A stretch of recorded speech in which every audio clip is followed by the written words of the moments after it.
बिस्मिल्लाहिर्रहमानिर्रहीम। अस्सलाम वालेकुम नाज़रीन, फरवाज एनबी न्यूज़ के प्लेटफॉर्म से मैं आपका मेज़बान नवाज भुट्टो आपकी खिदमत में हाजिर। नाज़रीन, वक्त की बर्फ पिघल रही है और इतनी ही तेज़ी से साइफर केस भी अपने मंतकी अंजाम की तरफ जा रहा है और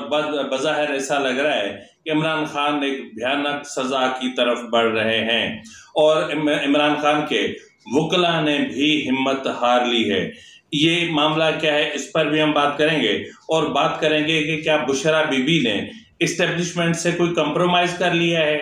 उनसे हाथ मिला लिया है, आखिर क्या मामला हुआ है। और यही मामला आज इमरान खान और बुशरा बीबी की जो तवील मुलाकात हुई, जिसमें अलीमा खान और उज़मा भी मौजूद थीं, इसमें क्या बातचीत हुई, इस पर भी हम जरा बात करेंगे और फिर बात करेंगे फरूख हबीब साहब के हवाले से। और इसके अलावा अगर टाइम बच गया तो फिर हम बात करेंगे कि जो इस्टेब्लिशमेंट के अंदर सिस्टम मौजूद है वो सिस्टम कितना मजबूत और कितना ताकतवर है। नाज़रीन, अगर आपको मेरा व्लॉग पसंद आया तो मेहरबानी करके मेरे चैनल को सब्सक्राइब करना, लाइक करना, शेयर करना मत भूलिएगा, बेल आइकन दबा दीजिएगा और मेरे चैनल की लिंक को जो है वो व्हाट्सएप ग्रुप्स में फॉरवर्ड भी कीजिएगा ताकि मेरी कोई हेल्प हो सके।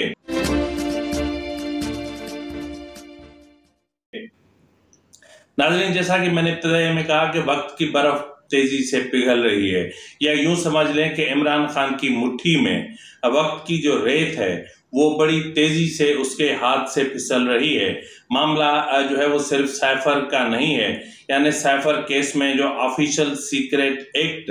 का मामला है वो, और उसके अलावा जो बड़ी खतरनाक तरीन सिचुएशन क्रिएट हो रही है वो हो रही है 9 मई के केसेस के हवाले से, जिनमें अपना 120A है या बी मेरे ख्याल में लगाया गया है, जिसका मतलब संगीन गद्दारी या फिर मतलब इस तरह की कोई चीज होती है। तो ये जो साइफर केस का मामला है या फिर 9 मई के जो मामलात हैं, ये तेजी से अपने मंतकी अंजाम की तरफ बढ़ रहे हैं। और ये भी इतलात मौसूल हो रही हैं कि मिलिट्री कोर्ट्स ने ट्रायल शुरू कर दिया है और नेक्स्ट जो टर्न आ रहा है वो इमरान खान का आ रहा है और शायद इमरान खान के साथ बुशरा बीबी का भी आ जाए।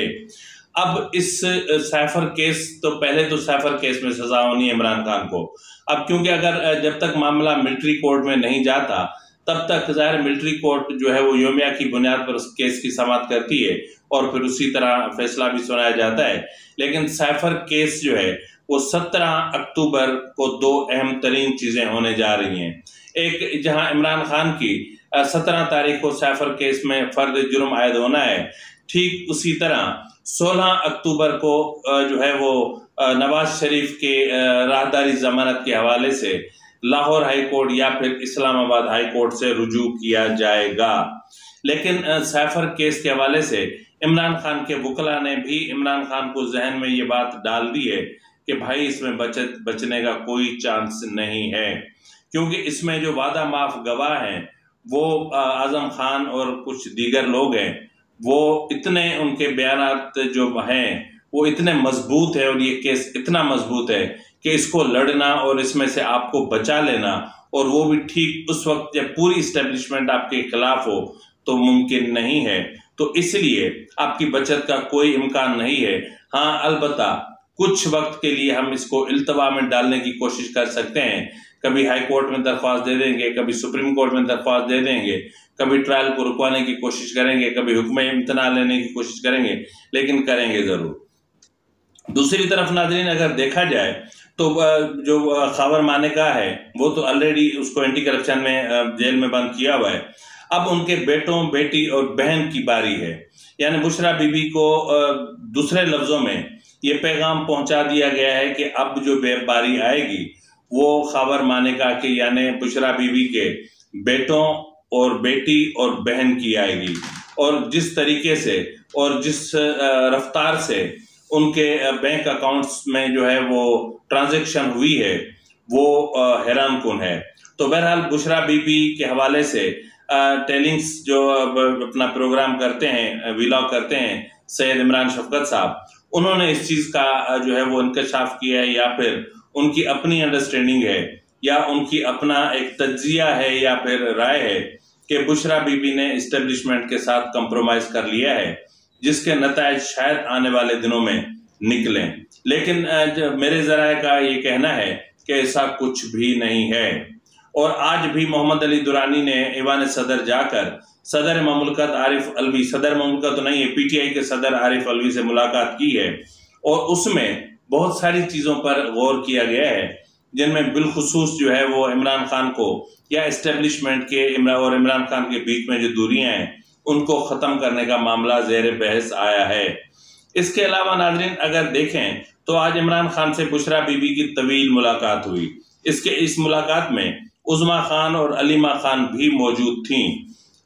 मतलब यहाँ पर जो इमरान खान के वकला हैं या फिर उनकी जो जोजा हैं बुशरा बीबी, वो बार बार आकर कहती हैं कि इमरान खान बहुत कमज़ोर हो गए हैं, उनका बीपी इस तरह था, उनके दिल को मसला था, ये था वो था।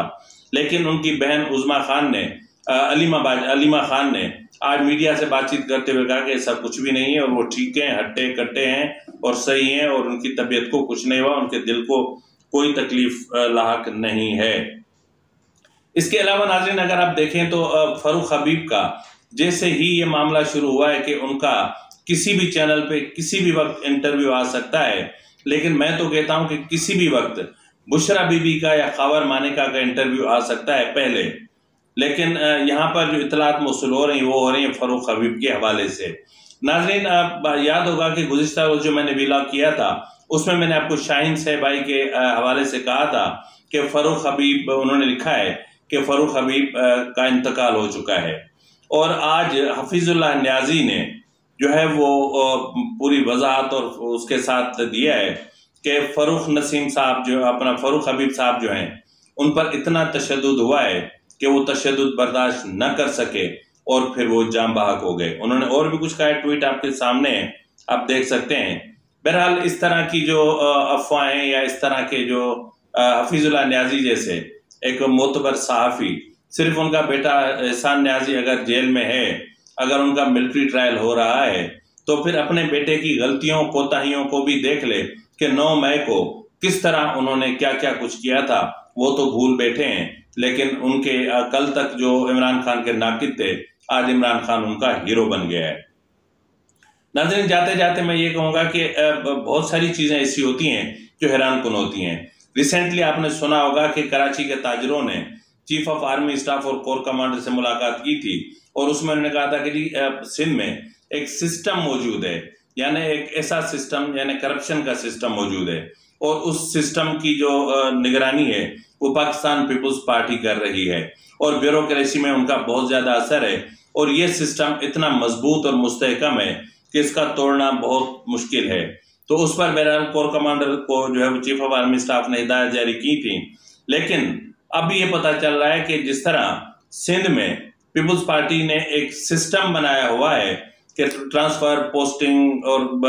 डेवलपमेंट के जो मंसूबों के नाम पर करप्शन, जो जिस मद में करप्शन होती है उसके हवाले से इसी तरह का सिस्टम एक इस्टेब्लिशमेंट में भी मौजूद है। अब इस्टेब्लिशमेंट में जो सिस्टम मौजूद है, यह सवाल ये पैदा होता है कि क्या चीफ ऑफ आर्मी स्टाफ के अहकामात उस सिस्टम पर लागू नहीं होते? क्योंकि जहां एक तरफ चीफ ऑफ आर्मी स्टाफ जो सबका जो अपना फौजी अफसरान हैं, जिनमें जनरल रिटायर्ड कमर जावेद बाजवा और जनरल फैज हमीद, इस तरह के जो किरदार हैं उनसे लाताल्लुकी अख्तियार कर रहे हैं, उनसे दूरी अख्तियार कर रहे हैं और उनका कहना है कि जिसने जो किया है अपना किया खुद भुगते। हम इदारा जो है वो किसी को सपोर्ट नहीं करेगा, लेकिन सिस्टम के अंदर जो है वो ऐसे अनासिर की पुष्ट पनाही की जा रही है और उनको बचाने के इक़दाम किए जा रहे हैं। अब मसला ये है कि जो सिस्टम है इस्टेब्लिशमेंट के अंदर, उसकी क़यादत कौन कर रहा है, उसकी सरबराही कौन कर रहा है, उसको कौन देख रहा है? अगर आज ये सिस्टम जो जनरल फैज हमीद और जनरल कमर जावेद बाजवा जैसे लोगों को बचा लेता है, तो फिर मेरे ख्याल में 9 मई के हवाले से भी चीफ ऑफ आर्मी स्टाफ को इसी तरह की मुज़ाहमत का सामना करना पड़ा होगा। और अब अगर देखा जाए तो अगर ये जनरल बाजवा और जनरल फैज को छुड़वा लेते हैं या बचा लेते हैं, FIA से बचा लेते हैं, साइफर केस से बचा लेते हैं, या फिर उन्होंने जो आर्टिकल 6 की जो मामला किए हैं उनसे बचा लेते हैं, बहुत सारे केसेस हैं, अगर उन सब में इनको बचा लिया जाता है तो फिर मैं ये पूछना चाहूँगा कि हमारी जो इस्टेब्लिशमेंट है या हमारी जो मुसल्लह अफवाज हैं, उनकी हैसियत क्या रह जाएगी। आज मैं किसी का विलाग सुन रहा था, उन्होंने कहा कि अगर इस तरह का कोई मामला होता है तो फिर यूं समझ लें कि पंजाब पुलिस में और हमारी आर्मी में कोई ज़्यादा फर्क नहीं रहेगा। फिर यही सिस्टम 9 मई के मुलजमान को पिक एंड चूज की बुनियाद पर छुड़वा सकता है, निकलवा सकता है। तो फिर चीफ ऑफ आर्मी स्टाफ क्या करेंगे? क्या चीफ ऑफ आर्मी स्टाफ जो ज़रई ज़मीन के मामला हैं उनको देखेंगे? क्या डॉलर का जो ज़ख़ीरा हो रहा है उसको देखेंगे? क्या अफगानियों को अफगानिस्तान भिजवाने के मामला को देखेंगे? तो चीफ ऑफ आर्मी स्टाफ क्या करेंगे? यानी फौज के जो इंटरनल मामलात हैं वो अगर सिस्टम नहीं संभालने हैं तो फिर इस इस्टेब्लिशमेंट का या मुसल्लह अफवाज का जो चीफ है उसका होना ना होना क्या माने रखता है। फिलवक्त के लिए इतना ही, मिलते हैं अगले प्रोग्राम में, तब तक इजाजत दीजिए। फी अमानिल्लाह।